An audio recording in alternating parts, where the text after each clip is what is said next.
Pernah orang bertanya kepada seorang ahli hikmah, apakah kebenaran yang buruk?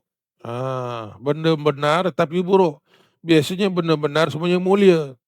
Lalu ia menjawab, pujian seseorang terhadap dirinya sendiri. Memuji diri sendiri ada banyak kategori, banyak style.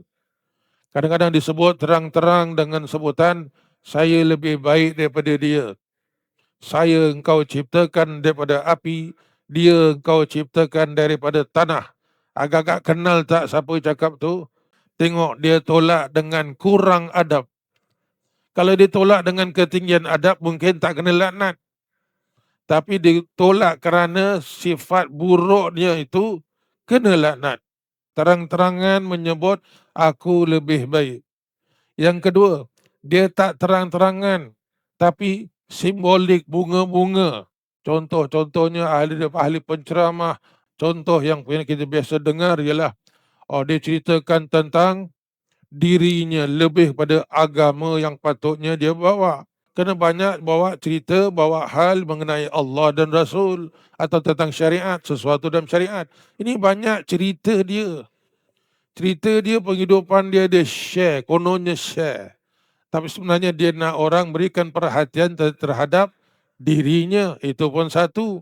Lebih parah lagi, dia bukan saja memuji diri sendiri, dia menceritakan bahawa setengah-setengah orang yang sakit, berubat bermacam-macam orang tak baik-baik. Pergi dengan semua ustaz-ustaz yang terkenal tak baik.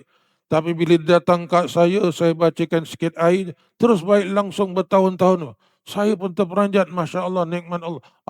Dia cakap gitu pun refleksinya kepada jemaah yang mendengar, wah handal juga ustaz ni. Itu yang dia nak. Itu pun tak digalakkan secara demikian kerana memuji diri sendiri. Kata alim ulama, macam mana kita nak ceritakan sebenarnya? Cakap saja, ada satu ustaz tempatan di negeri ini yang baca sikit doa, baik, sihat walafiat. Dah cukup, tak payah sebut nama dia pun, tak perlu. Tengok macam-macam cara orang memprojekkan dirinya, itu termasuk larangan Allah Subhanahu Wa Taala.